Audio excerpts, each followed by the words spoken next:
Να ευχαριστήσω με τη σειρά μου το Φαρμακευτικό Σύλλογο Εύβοιας και τον πρόεδρο του ΣΡΑΤ, τον Καρλατήρα, για την πρόσκληση.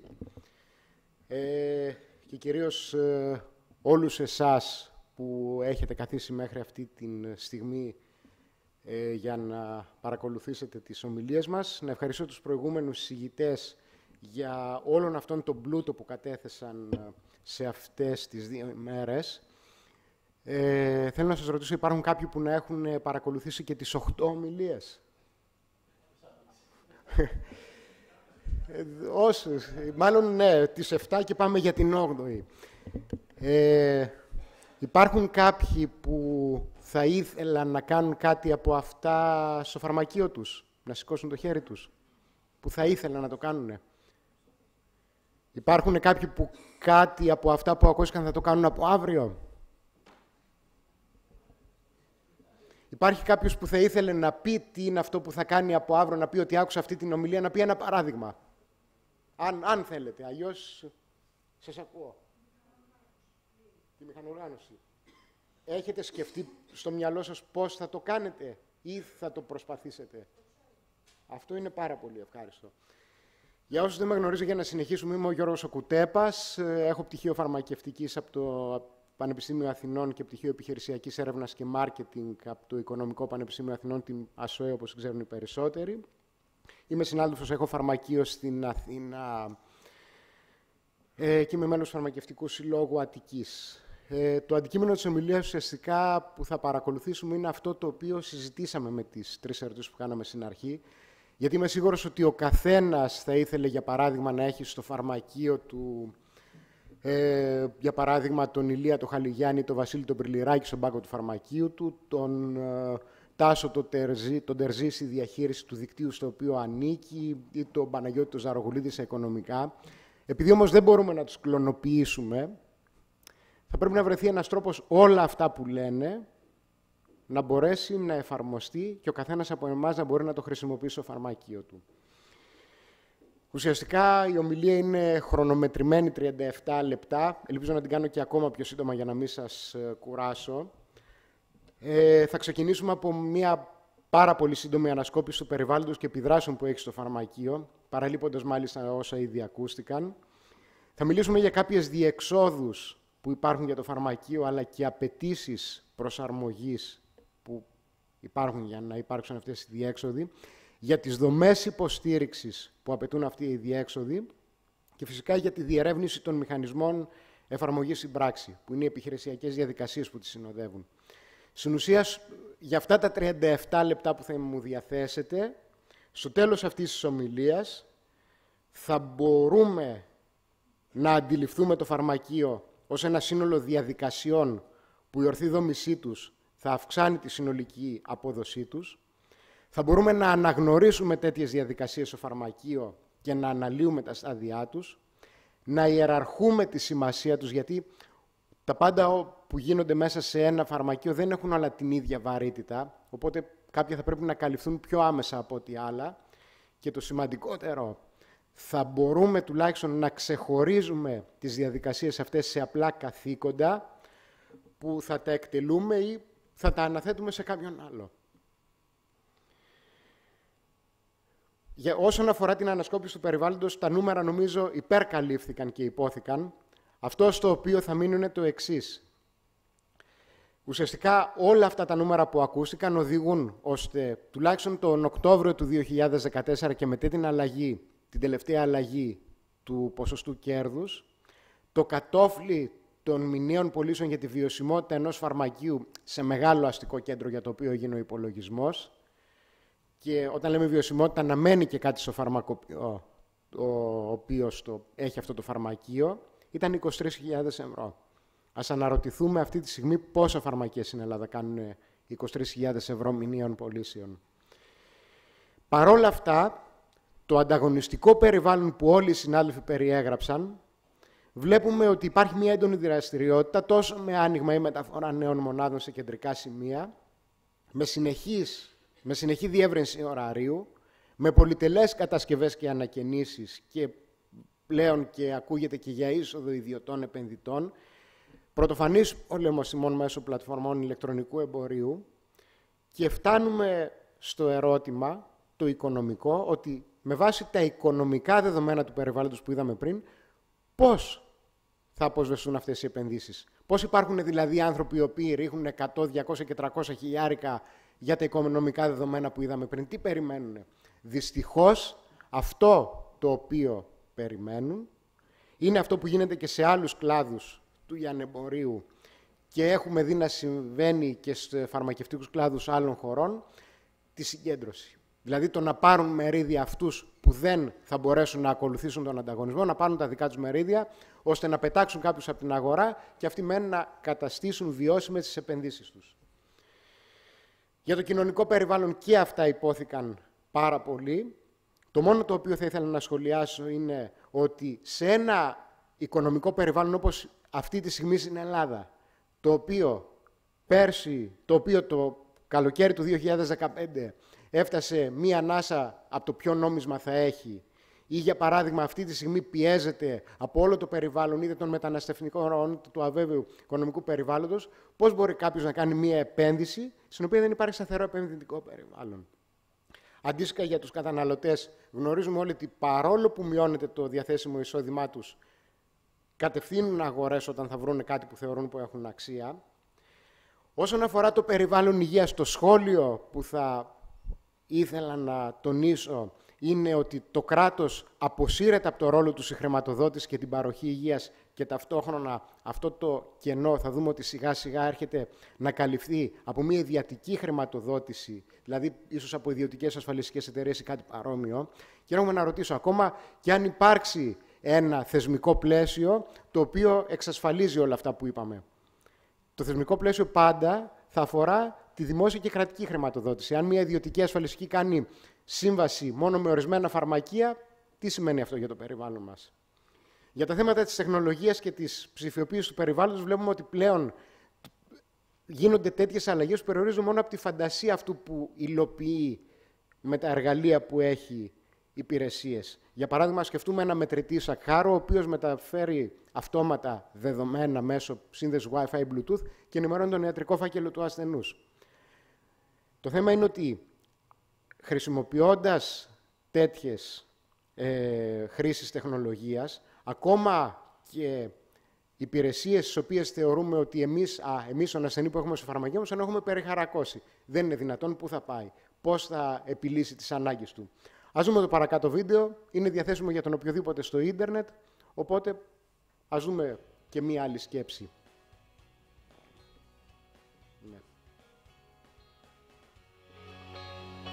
Με σταθερογνώμονα την κάλυψη των πραγματικών αναγκών της κοινωνίας, η Vodafone επενδύει σε καινοτόμες τεχνολογίες κινητής επικοινωνίας, οι οποίες στηρίζουν τις τοπικές κοινωνίες και τους ανθρώπους τους. Εδώ και 11 χρόνια, η Vodafone, υπό την αιγίδα των Υπουργείων Υγείας και Ναυτιλίας, υλοποιεί ένα πρωτοποριακό πρόγραμμα τηλεϊατρικής που προσφέρεται εντελώς δωρεάν σε περισσότερους από 500.000 πολίτες σε 100 δυσπρόσιτα σημεία της Ελλάδας. Σε αυτές τις περιοχές, οι γιατροί των κέντρων υγείας και των περιφερειακών ιατρίων είναι φοδιασμένοι με ειδικές φορητές συσκευές που τους επιτρέπουν να κάνουν 7 βασικές εξετάσεις προληπτικής ιατρικής, ακόμα και στο σπίτι του ασθενούς. Εάν το κρίνουν απαραίτητο, μπορούν να στείλουν τις εξετάσεις στους καρδιολόγους και στους πνευμονολόγους του Ιατρικού Κέντρου Αθηνών, οι οποίοι μέσα σε 24 ώρες δίνουν ηλεκτρονικά τη συμβουλευτική τους γνωμάτευση. Ενδεικτικά, από το 2013 έχουν εξεταστεί περισσότεροι από 5.700 πολίτες. Νομίζω ότι το νόημα το καταλάβατε που πάει το πράγμα, οπότε ακόμα και κάποιες που θεωρούμε ως διεξόδους για το φαρμακείο ότι θα είναι με τις υπηρεσίες,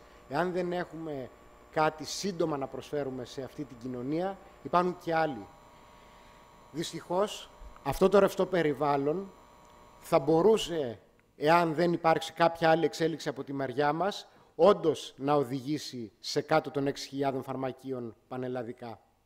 Σε ένα φαρμακείο τέτοιο που θα απευθύνει σε περισσότερους από 2.500-3.000 κατοίκους, σε ένα φαρμακείο που χρειάζεται να διαχειριστεί κόστη πολυθέντων που φτάνουν ως και 85% του τζίρου του και σταθερά κόστη που ξεπερνάνε το 10% ή το 15%. Και θα ρωτήσει κανείς τι μένει δηλαδή από όλη αυτή την ιστορία. Σε ένα φαρμακείο που δεν έχει αποκλειστικές αγορές και προϊόντα, βλέπουμε ότι έχουμε φτάσει να συζητάμε για το αν θα υπάρχουν ότιση φάρμακα στο σούπερ μάρκετ Με σκληρό, είπαμε, ανταγωνισμό για αυτές τις προοπτικές και που απαιτεί προσελεύσεις τελικά σε αυτό το περιβάλλον περισσότερα από 100 ανθρώπους την ημέρα για να είναι βιώσιμο. Και που ακόμα και για τα φαρμακεία που θα επιτύχουν σε αυτό το στοίχημα, το φορολογικό και ασφαλιστικό περιβάλλον τα τιμωρεί με πάνω από το 50% του εισοδήματός τους.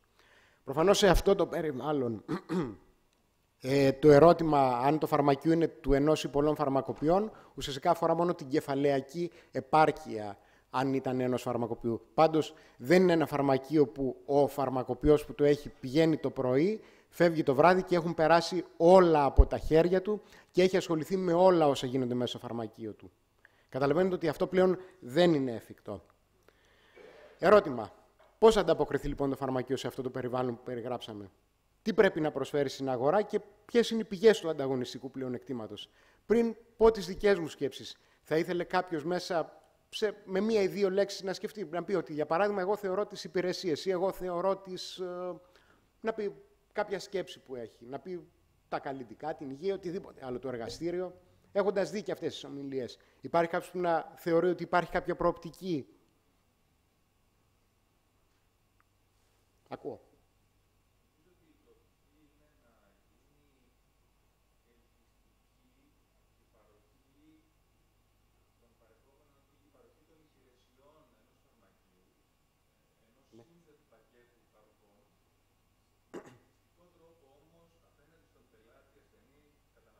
Άρα ελκυστική προς τον ασθενή και ελκυστική και οικονομικά προς το φαρμακείο που θα την παρέχει. Πολύ ωραία. Ναι, παρακαλώ.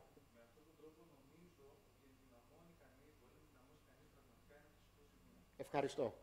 Πραγματικά, σχηματίζοντας και εγώ τη διαφάνεια που θα έπρεπε να πω τις δικές μου απόψεις σε αυτό το ερώτημα, κάτι αντίστοιχο είχα και εγώ στο μυαλό μου, ότι οι διέξοδοι θα αφορούσαν τη γνώση όσον αφορά που μετασχηματίζεται σε εμπιστοσύνη και ίσως κάποια συμπληρωματική πώληση, τις υπηρεσίες, την εξειδίκευση, τη φαρμακοθεραπεία, αλλά ανεξάρτητα από το ποια στρατηγική θα ακολουθήσει ο καθένας, είτε από την απλή στρατηγική ηγεσίας κόστου που προσπαθούν να ακολουθήσουν σήμερα οι περισσότεροι, δηλαδή είμαι ο φθηνότερος, είτε και τις υπόλοιπες στρατηγικές που αφιερούν ποιότητα, εμπειρίας ασθενούς, διαφοροποίησης κλπ. Το θέμα είναι να εξετάσουμε τι υποστήριξη χρειάζονται αυτά τα μοντέλα. Ποια είναι τα συστατικά της υλοποίησής τους. Το πρώτο, όπως αναφέρθηκε και πάρα πολύ καλά, είναι μία ακριβέστατη οικονομική διαχείριση, με προσδιορισμό όλων των μεγεθών και των δικτών του, καθώς αποτελεί απαραίτητη προϋπόθεση για το σχεδιασμό και την υλοποίηση οποιοδήποτε business plan. Δεν μπορούμε να λέμε ότι έχουμε ένα σχέδιο, αν δεν μπορούμε να ξέρουμε καταρχήν από πού ξεκινάμε και με ποια οικονομικά δεδομένα ξεκινάμε και πού θέλουμε να φτάσουμε. Και ειλικρινά δεν είναι δυνατόν να βλέπουμε σήμερα επενδύσεις, για παράδειγμα 200 ή 300.000 ευρώ μέσα σε ένα φαρμακείο που χτίζεται και να φτάνει αυτό το ίδιο φαρμακείο να λέει ότι ξέρεις, έχω αποτύχει στον προγραμματισμό μου του ΕΟΠΗ και αν δεν μας πληρώσει μέσα σε αυτό το 15μέρο και πάω πίσω θα έχω πρόβλημα. Δεν είναι δυνατόν. Ας έκανε κάτι άλλο και ας προέβλεπε και ένα μικρό κεφάλαιο κίνησης για αυτή την ιστορία. Θα δούμε, καλά, επιπλέον αυτό θα πρέπει να συνοδεύεται και με μια μορφή εταιρείας που να ελαχιστοποιεί τα σύνολα φορολογικού και ασφαλιστικού κόστους εδώ που έχουμε φτάσει. Αλλά θα ήθελα πολύ γρήγορα να δείτε ένα παράδειγμα στην πράξη που έχουμε εφαρμόσει σε φαρμακείο, όπου μπορούν πάρα πολύ με ακρίβεια να προσδιοριστούν οι δείκτες που λέμε για να μπορέσουμε να κάνουμε αυτόν τον σχεδιασμό τον οποίο είπαμε. Αντίστοιχα, όσον αφορά τη μηχανοργάνωση που είπατε πριν και τις δομές διαχείρισης δεδομένων, αυτές θα πρέπει να αφορούν τόσο την καθημερινή του λειτουργία, έτσι, όσο τη διοίκηση και τα αποτελέσματα, δηλαδή να μπορεί να τραβήξει αποτελέσματα αυτό το φαρμακείο, τα αποθέματα, την αποθήκη, βεβαίως το λογισμικό της γνώσης την οποία θα παρέχει στον ασθενή και τη διασύνδεση τόσο με το υπόλοιπο δίκτυο, αν μιλάμε για ένα φαρμακείο δικτύου, και τη διασύνδεση με τον ασθενή, που είναι ένα πολύ σημαντικό κομμάτι του περιβάλλοντος υγείας στο οποίο θα προχωρήσουμε. Όσον αφορά τους προμηθευτές, καλώς ή κακώς η επάρκεια φαρμάκων θα είναι από τους κυριότερους ρυθμιστικούς παράγοντες. Μπορεί να μην είναι ούτε η ρευστότητα, ούτε η βιωσιμότητα και είναι τελικά αν έχεις να δώσεις φάρμακα στους ασθενείς σου. Και αυτό είμαι σίγουρος ότι το νιώθετε όλοι από την καθημερινή μάχη των ελλειπτικών που δίνουμε κάθε μέρα για να δούμε πώς θα βρούμε φάρμακα στα φαρμακεία μας. Ανεξάρτητα του μοντέλου προμηθειών, το βασικότερο, γιατί θα καταλήξουμε σε ένα αποδοτικό μοντέλο προμήθειας, πολύ σημαντικό είναι να μπορεί να γίνει η πρόβλεψη ζήτησης και ο προγραμματισμός των αγορών. Δεν είναι δυνατόν ένα φαρμακείο αυτού του μεγέθους και αυτού του ανταγωνιστικού περιβάλλοντος να σχηματίζει το μείγμα των προϊόντων τους και να κάνει παραγγελίες με τον τρόπο που γίνονται σήμερα. Με τα 20 λεπτά που θα έρθει ένας αντιπρόσωπος της εταιρείας μέσα στο φαρμακείο και εκείνη την ώρα, ανάλογα και με τη διάθεση, θα προσπαθούμε να βρούμε τι είχαμε πουλήσει, τι είχαμε δώσει, τι περιμένουμε να δώσουμε και να μας πει και κάποια προσφορά για να μπορέσουμε να τη δώσουμε και να κάνουμε παραγγελία. Δεν γίνονται έτσι παραγγελίες στις οργανωμένες επιχειρήσεις. Θα πρέπει να υπάρχει, όπως είπαμε πριν, μηχανοργάνωση, να δώσει τα αποτελέσματα των προηγούμενων περιόδων και να μπορέσει να γίνει και μία πρόβλεψη. Για τη συμμετοχή σε δίκτυο φαρμακείων τα παιδιά ήταν εξαιρετικά, δεν χρειάζεται να πω κάτι παραπάνω. Και πάμε στη δομή λειτουργίας σε εκτεταμένο ωράριο. Το εκτεταμένο ωράριο δεν είναι ότι ένας φαρμακοποιός είπε θα βάλω και 4, 5 ή παραπάνω ώρες εκεί που δούλευα λίγο, τι να κάνουμε δύσκολες οι εποχές, θα δουλέψω και λίγο περισσότερο και θα έχω εκτεταμένο ωράριο. Όχι βέβαια. Εκτεταμένο ωράριο, και μιλάμε σε μακροπρόθεσμες βάσεις, δεν είναι ότι. Γιατί δυστυχώς το ωράριο δεν είναι κάτι που ήρθε να κάτσει για 1 ή 2 δύσκολα χρόνια και μετά κάπως να μαζευτεί. Εκτός φυσικά, αν, όπως είπαμε, γίνουν αυτά που είπε ο κύριος Δαγρές, αλλά ανεξάρτητα σε ποιο ωράριο θα καταλήξουμε, που κατά δήλωση του Πρόεδρου του Πανελληνίου δεν θα είναι πλέον το 45, γιατί έχει αλλάξει η εποχή και μένουμε να δούμε πού θα καταλήξει. Ένα εκτεταμένο ωράριο απαιτεί σαφείς διαδικασίες και στάδια μέσω φαρμακείου, γιατί είπαμε ότι δεν είναι συνεχώς ο ίδιος άνθρωπος μέσω φαρμακείο. Σημαίνει διαχείριση σχέσεων με το κοινό, γιατί όταν θα έρθει κάποια στιγμή ο ασθενής, ο συγκεκριμένος, τι θα κάνει, θα ψάχνει να βρει το φαρμακοποιό που ξέρει, πώς θα διαχειριστούμε τα ελλειπτικά μας φάρμακα σε ένα τέτοιο περιβάλλον. Θα πρέπει να υπάρχει λοιπόν πλέον σταθερή ποιότητα παροχής μέσα στην ημέρα, να ξέρει ο καθένας τα πεδία λήψης αποφάσεων που έχει. Μιλάμε, όπως καταλαβαίνετε, για ένα περιβάλλον προσωπικού αρκετών ατόμων. Τι σημαίνει προσωπικό πολλών ατόμων?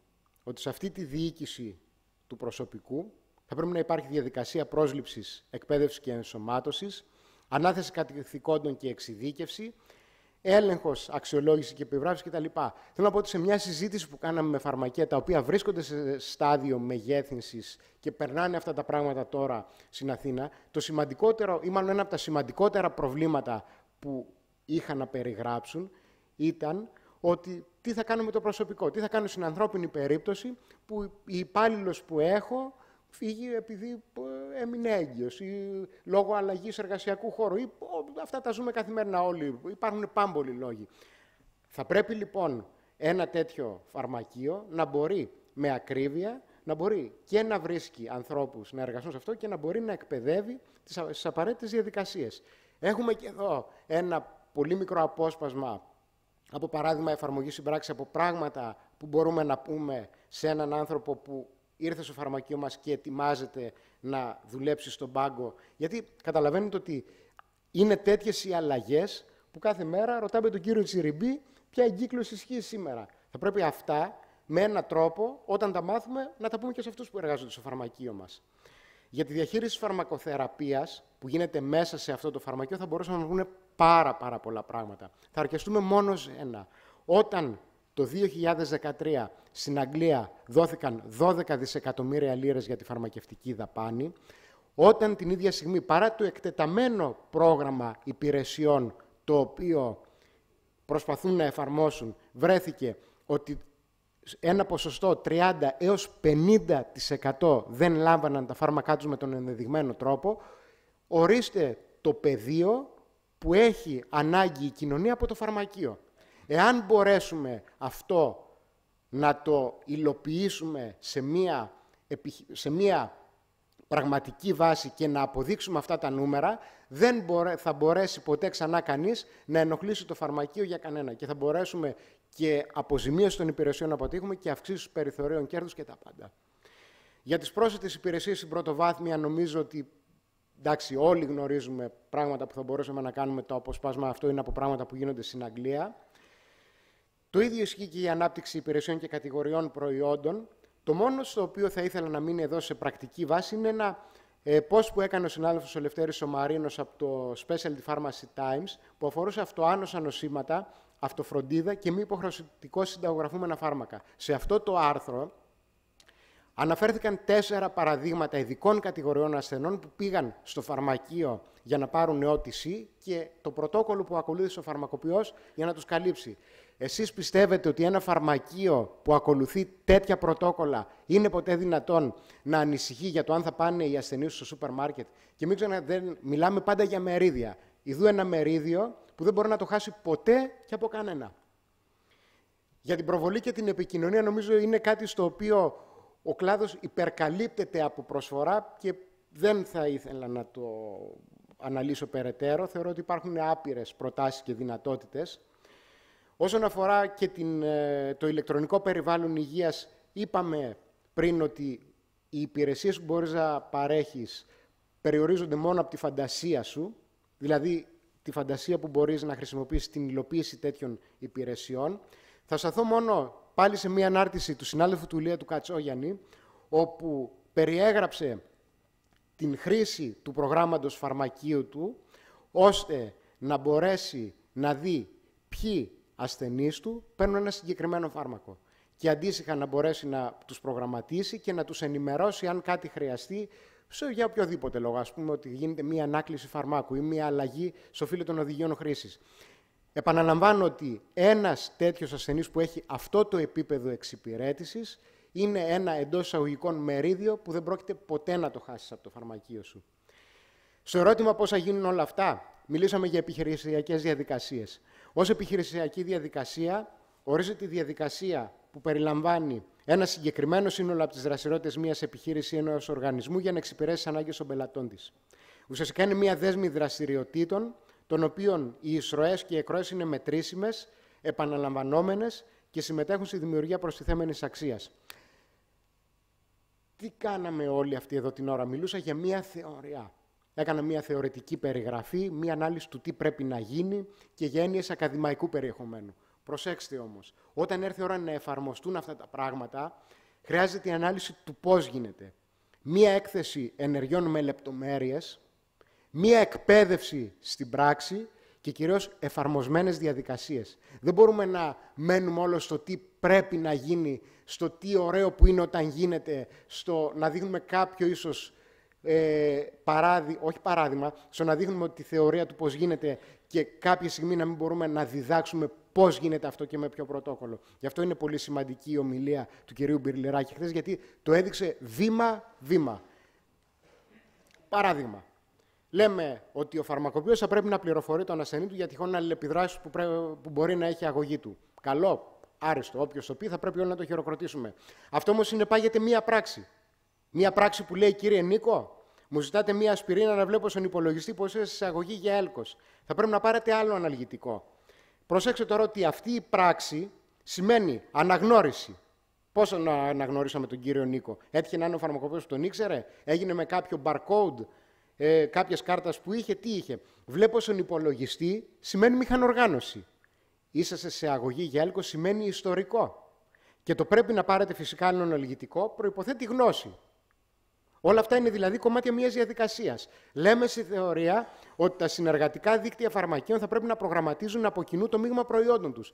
Και είδατε πόση προσπάθεια έκανε πριν ο Δημήτρης ο Τσιριμπής να μας δείξει ότι πώς το κάνανε βήμα-βήμα με τα φύλλα Excel. Πώς γίνεται βήμα 1. Προσδιορισμός ύψους αποθεμάτων ανά σημείο, καθορισμός κατηγοριών, επιλογή εταιριών, οικονομικός προγραμματισμός, οικονομικός έλεγχος. Και σκεφτείτε ότι το κάθε βήμα έχει το καθένα μία σειρά από στάδια. Να πάμε σε κάτι που θα ήθελα να μείνει κάτι από αυτή την ομιλία στο κοινό. Αν θέλουμε να περιγράψουμε μία επιχειρησιακή διαδικασία σε στάδια πρακτικής εφαρμογής, τι πρέπει να κάνουμε στο φαρμακείο μας? Καταρχήν το πρώτο, να καθίσουμε να καταγράψουμε αναλυτικά την καταγραφή των βημάτων.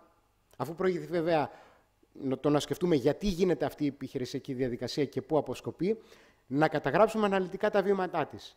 Να φτιάξουμε το διάγραμμα ροής και αποφάσεων. Έστω και είναι απλό, μετά θα το βελτιώσουμε. Να γίνει η κοστολόγηση και οι απαιτούμενοι πόροι. Δηλαδή να πούμε ότι, ωραία, κατά τη διάρκεια αυτής της διαδικασίας, τι πόρους εντός εισαγωγικών ρίχνουμε, είναι χρήματα, είναι εργατόρες, είναι οτιδήποτε. Πρέπει να το δούμε. Στη συνέχεια θα πρέπει να δούμε ότι το διάγραμμα που φτιάξαμε οδηγεί σε μια σταθερή και τυποποιημένη επανάληψη. Δηλαδή, ωραία, το κάνουμε εμείς που το ξέρουμε, ας πούμε, ωραία, γίνεται κάθε φορά το ίδιο. Βγαίνουν τα προσδοκόμενα αποτελέσματα. Να μπει σε ένα μοντέλο εκπαίδευση προσωπικό ότι, ωραία, εγώ το έφτιαξα. Θα το κάνω πάντα έτσι. Ας το μάθω και στον υπάλληλό μου. Και φυσικά δυνατότητα ελέγχου, άντλησης δεδομένων και αξιολόγησης. Αυτό είναι κάτι πολύ απλό και μπορείτε κομμάτι-κομμάτι στο φαρμακείο να το κάνετε και να βλέπετε πώς τρέχει κάθε διαδικασία. Βλέπετε εδώ κάποια μοντέλα που χρησιμοποιούνται στις επιχειρήσεις. Βλέπετε ένα άλλο εδώ διάγραμμα ροής, είναι από άλλη βέβαια επιστήμη, αλλά εδώ βλέπετε ένα παράδειγμα το οποίο είναι από αυτά που έχει φτιάξει η Ελληνική Εταιρεία Φαρμακευτικής Πρακτικής, που λέει τι να κάνω όταν έχω ένα πόνο στο στήθος. Η τυποποίηση μιας διαδικασίας, λοιπόν, συνίσταται στο να δούμε τι σκοπό και στόχους έχει αυτή η διαδικασία, δηλαδή γιατί κάνουμε αυτή τη διαδικασία μέσω φαρμακείο μας, τα βήματα και τις ενέργειες που κάνουμε, να προσδιορίζουμε κάποιο διάγραμμα και τα σημεία που αυτός που θα την κάνει χρειάζεται να πάρει πρωτοβουλίες, να γίνει πρωτότυπη εφαρμογή, να κάνει κάποιος άλλος στην επανάληψη εφαρμογή για να δούμε ότι αυτό το διάγραμμα τρέχει και δεν σκοντάφτει εντός εισαγωγικών κάπου, και φυσικά η υλοποίηση και η εκπαίδευση. Από παραδείγματα επιχειρησιακών διαδικασιών στο φαρμακείο υπάρχουν πάρα πολλά. Οτιδήποτε και αν σκεφτούμε βγαίνει σε μία διαδικασία. Περισσότερο αυτό που θα ήθελα να δούμε είναι αν κατατάξουμε όλες μας τις διαδικασίες μέσω φαρμακείου, και αυτό είναι σημαντικό, προσέξτε λίγο αυτή τη διαφάνεια, θα βγουν δύο μεγάλες κατηγορίες. Θα βγουν οι αντιληπτές υπηρεσίες από τους ασθενείς και πελάτες μας, και αυτές είναι το φάρμακο και η φαρμακευτική φροντίδα που τη συνοδεύει, οι υπηρεσίες όποτε και ελπίζω να μπορέσουμε σύντομα να τις παρέχουμε, και φυσικά τα προϊόντα και οι υπηρεσίες υγείας και ομορφιάς. Αντίστοιχα, θα βγουν η υποστήριξη που χρειάζονται αυτές οι υπηρεσίες, και είναι το πληροφοριακό σύστημα, η οικονομική διαχείριση, η συλλογή προϊόντων και προμηθειών, η προβολή, το μάρκετινγκ και η εικόνα, και φυσικά η γνώση και η εκπαίδευση. Μπαίνουμε στην τελική ευθεία της ομιλίας, οπότε πολύ σύντομα θα ξεκουραστούμε. Το ερώτημα μου είναι το εξής. Αν αυτή τη στιγμή δούμε στα αλήθεια το ελληνικό φαρμακείο, ο χάρτης των διαδικασιών του δεν έχει αυτή την ισορροπημένη εικόνα που βλέπουμε σε αυτή τη διαφάνεια. Η πραγματική εικόνα του είναι αυτή. Βλέπουμε ότι στις μεν αντιληπτές υπηρεσίες υπάρχει έμβαση προφανώς στο φάρμακο, γιατί αυτό είναι και η κύριά μας υπηρεσία, αλλά πολύ λιγότερο στη φροντίδα που πρέπει να το συνοδεύει. Οι υπηρεσίες είναι ανύπαρκτες, τα προϊόντα έχουν φυσικά υγείας λιγότερο και ομορφιάς περισσότερο. Δηλαδή, να το πω απλά, ο καθένας σκέφτεται μέσα στο μυαλό του αν θέλει να αναπτύξει το φαρμακείο του, μήπως να φέρω άλλη μια καινούργια σιρούλα με καλλυντικά. Αντίστοιχα στην υποστήριξη, το μεν πληροφοριακό σύστημα καλύπτεται πάρα πολύ καλά, γιατί υπήρχε η ανάγκη και υπάρχουν πολλές και καλές εταιρείες που έχουν τα προγράμματα του φαρμακείου που είναι σε πάρα πολύ καλό επίπεδο. Η οικονομική διαχείριση, ας μην σχολιάσουμε, δηλαδή λίγοι το κάνουν και δυστυχώς δεν του δίνουν την έμφαση που προέχει. Η συλλογή των προϊόντων γίνεται, γιατί κάτι πρέπει να έχουμε στο φαρμακείο μας, αλλά όχι μέσα στη διαδικασία προμηθειών, όχι όπως αυτό που περιγράψαμε, ότι να δούμε τι κινείται και να το βάλουμε με σωστή διαδικασία μέσα. Φυσικά η προβολή και το μάρκετινγκ και η εικόνα υπερκαλύπτονται, και η γνώση και η εκπαίδευση πάλι απειροελάχιστα. Δυστυχώς η εικόνα είναι αυτή. Είναι ένα σπίτι το οποίο στηρίζεται σε θεμέλια που δεν υπάρχουν. Γι' αυτό και μόλις ήρθε η κρίση, σε μια χρονική διαδικασία που είχε πλήσα όσα προβλήματα, αισθανθήκαμε το έδαφος κάτω από το πόδι μας να τρέμει. Ενώ η αλήθεια είναι ότι το φαρμακείο, ακόμα και στην κρίση, ένα ισχυρό φαρμακείο είχε πράγματα για να την αντέξει. Εμείς ίσως εντός εισαγωγικών, όχι τα απειμπολίσαμε, δεν το κάναμε. Το κάναμε επειδή αυτό ήταν το ρεύμα τότε και έτσι μας πήρε, αλλά δεν μπορούμε να συνεχίσουμε έτσι, γιατί το περιβάλλον φοβάμαι θα γίνει ακόμα πιο δύσκολο. Έρχονται πολλοί και μεταξύ αυτών που έρχονται και εμείς οι ίδιοι που σας λέμε ότι πρέπει να κάνεις αυτό ή πρέπει να κάνεις εκείνο ή πρέπει να κάνεις το άλλο. Το θέμα είναι το εξής. Τελικά θα πρέπει να μπορούμε να αντιληφθούμε και να μπορέσουμε να δούμε τι από όλα αυτά έχει μία βιώσιμη κατεύθυνση για το φαρμακείο μας, γιατί δυστυχώς η εικόνα στην οποία καταλήγουμε είναι αυτή. Δείτε λίγο αυτό το σκίτσο, διαβάστε το και προσπαθήστε να το νιώσετε και να δείτε την αντιστοιχία με αυτό που γίνεται στο φαρμακείο μας. Έχουμε κάποιον να μας κατηγορεί ότι δεν κάνουμε πράγματα, δεν προσφέρουμε, δεν, όταν μας έχει φέρει σε ένα τελείως ξένο περιβάλλον από αυτό που είμαστε. Και αν έχουν κάνει θυσίες οι φαρμακοποιοί, αλλά ουσιαστικά, όπως είπα, θα πρέπει να προσπαθήσουμε οι κατευθύνσεις οι οποίες θα δώσουμε να ανταποκρίνεται σε αυτό στο οποίο είμαστε καλύτεροι. Η επιλογή πλάνου που αναφέρεται στη χρήση μίας ιδέας ώστε να προσφέρει με νέο, ας πούμε, τρόπο σε επιχειρησιακό επίπεδο μία υπηρεσία, ένα προϊόν, θα πρέπει να οδηγεί σε μία κερδοφόρα πρακτική εφαρμογή. Όταν κάποιος έρχεται και μας λέει θα πρέπει να κάνουμε αυτό, αντίστοιχα εμείς θα πρέπει μεταξύ άλλων να σκεφτούμε και ποιο θα είναι το μετρήσιμο αποτέλεσμα αυτού που μας λένε να κάνουμε. Τι από αυτά που είπαμε πριν θα οδηγήσει, θα έχει κάποια αύξηση πωλήσεων, προσέλευσης, πιστότητας ή έστω και μείωσης κόστους και βελτίωσης απόδοσης. Κάπου όμως θα οδηγεί. Μην κάνουμε πράγματα απλά για να τα κάνουμε. Υπάρχει μία διαδικασία και κρατήστε και αυτή τη διαφάνεια, γιατί είναι σημαντική, της ανάλυσης της σκοπιμότητας των ενεργειών που μας καλούν να κάνουμε μέσα στο φαρμακείο. Να δούμε αν είναι κατάλληλες για εμάς. Πού μας πάνε. Έχουν προτεραιότητα, δηλαδή είναι αυτό, πρέπει τώρα να γίνει αυτό άμεσα. Φυσικά ανάλυση κόστος-οφέλους, δηλαδή τι θα βάλουμε και τι θα πάρουμε. Και ζήτηση προσφοράς. Το ζητάει αυτό η κοινωνία. Και αν ναι, με ποια προσφορά θα καλύψουμε αυτή τη ζήτηση. Το στίχημα της βιωσιμότητας είναι δύσκολο. Πρέπει να ξεκινάμε πάντα από το τι έχουμε, τόσο σε πόρους, είτε οικονομικούς είτε άλλους, είτε σε γνώσεις και δεξιότητες, να αναλύουμε το πού είμαστε, τόσο σε περιβάλλον όσο και σε ανάγκες που μπορούμε να καλύψουμε και φυσικά να δούμε τι καλύπτουμε εμείς και τι από αυτά, αν χρειαστεί, θα δώσουμε σε κάποιον εσωτερικό ή εξωτερικό συνεργάτη. Είπαμε τι κοστίζει φυσικά και τι θα αποδώσει, γιατί χωρίς αυτό δεν πάμε πουθενά. Αλλά θα σου πω ένα πράγμα. Ειλικρινά, και το τόνισαν αυτό και οι προηγούμενοι συνάδελφοι, η απάντηση δεν είναι ίδια για όλα τα φαρμακεία. Δυστυχώς ζούμε σε ένα τόσο χαοτικό περιβάλλον που ο καθένας τη βιωσιμότητα του φαρμακείου του και αυτό που θα το ακολουθήσει θα πρέπει τελικά να το βρει ο ίδιος.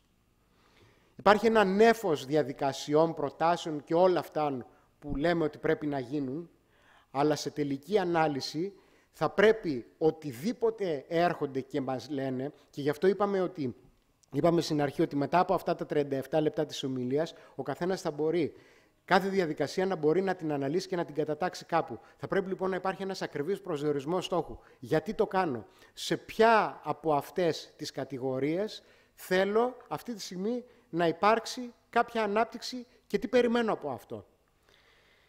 Στην πράξη, θα πρέπει να μπορούμε να αντιληφθούμε την αξία που προσφέρει το φαρμακείο σε ασθενή και καταναλωτή, να αναζητούμε τους τρόπους να ενσωματωθεί αξία σε υπηρεσίες και προϊόντα, να κάνουμε αυτή τη χαρτογράφηση των διαδικασιών του φαρμακείου και φυσικά να αξιολογούμε την κατανομή τόσο των πόρων όσο και των πράξεων. Αυτό ακούγεται λίγο στη θεωρία, αλλά ας δούμε ένα απλό παράδειγμα.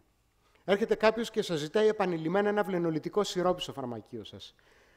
Έβαλα εντός εισαγωγικών ότι το τυπικό marketing, που δεν είναι ούτε τυπικό ούτε marketing, αλλά είναι αυτό που ακούγαμε για πολλά χρόνια στα φαρμακεία μας. Του λέει να του δώσεις ένα φυτικό για να δείξεις ότι είσαι κατάστημα που είναι κοντά στη φύση, στην εναλλακτική, στο έζωρο, και θεωρεί πως έτσι εκπλήρωσε το ρόλο του. Εκπλήρωσε το ρόλο του όταν ήρθε ένας άνθρωπος και ζήτησε πολλές φορές ένα βλενολιτικό σιρόπι και εσείς του δώσατε φυτικό.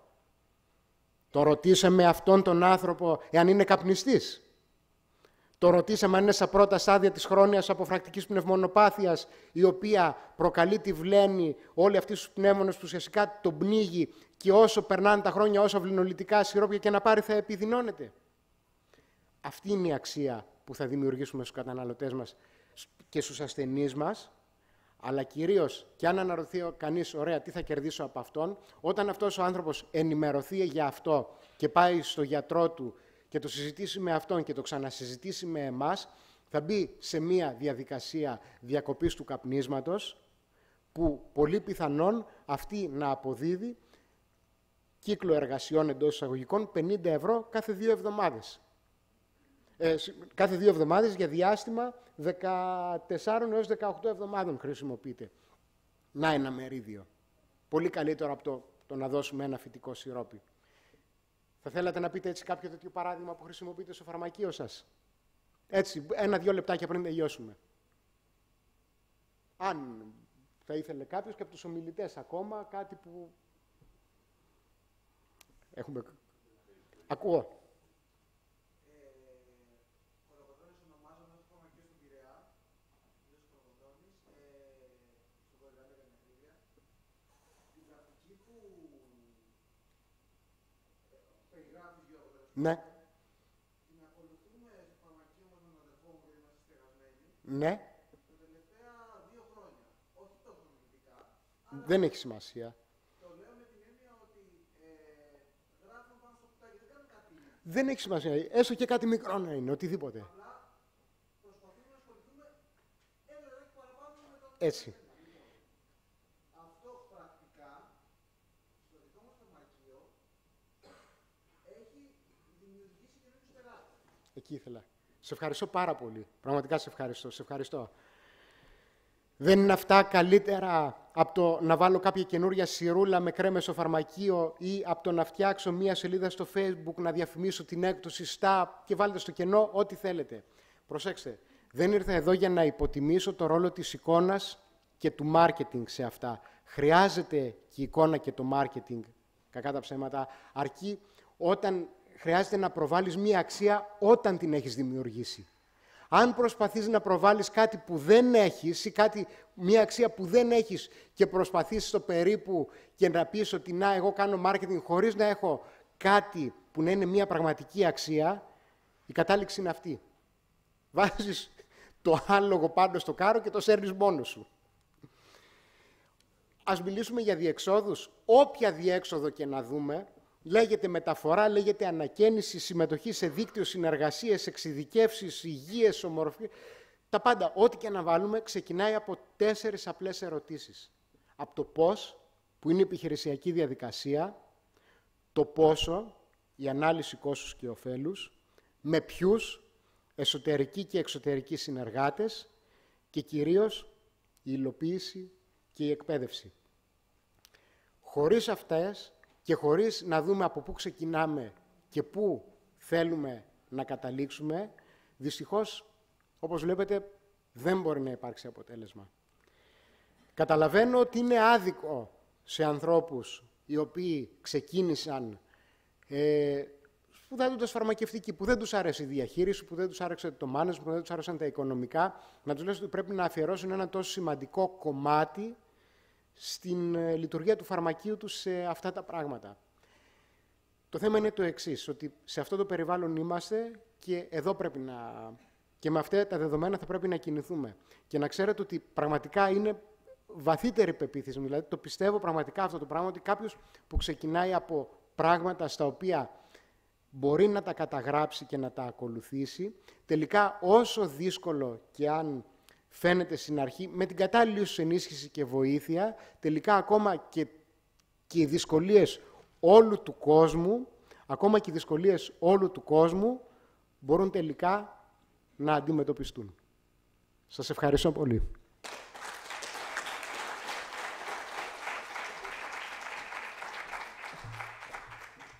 Ευχαριστούμε πολύ τους αγαπητούς συναδέλφους μας για τη μεταλαμπάδευση των γνώσεών τους, καθώς και όλα τα μέλη, το Προεδρείο και ιδιαιτέρως τον Πρόεδρο, κύριο Στράτο Καρλατήρα, για την υπεράνθρωπη προσπάθεια για την επίτευξη αυτού του στόχου. Σας ευχαριστούμε πολύ για τη συμβολή και την παρουσία σας. Πρόεδρε, έχεις κάτι να προσθέσεις? Σας ευχαριστούμε πολύ που ήρθατε. Ευχαριστώ όλους τους ομιλητές για τις εκπληκτικές αναλύσεις που κάνανε. Ελπίζω ότι σήμερα καταρχήν θα βγούμε όλοι πιο πλούσιοι από τις γνώσεις και τα εφόδια που πήραμε και ότι από αύριο θα αρχίσουμε να κάνουμε πράξη όλα αυτά που μας πρότειναν. Να είστε καλά.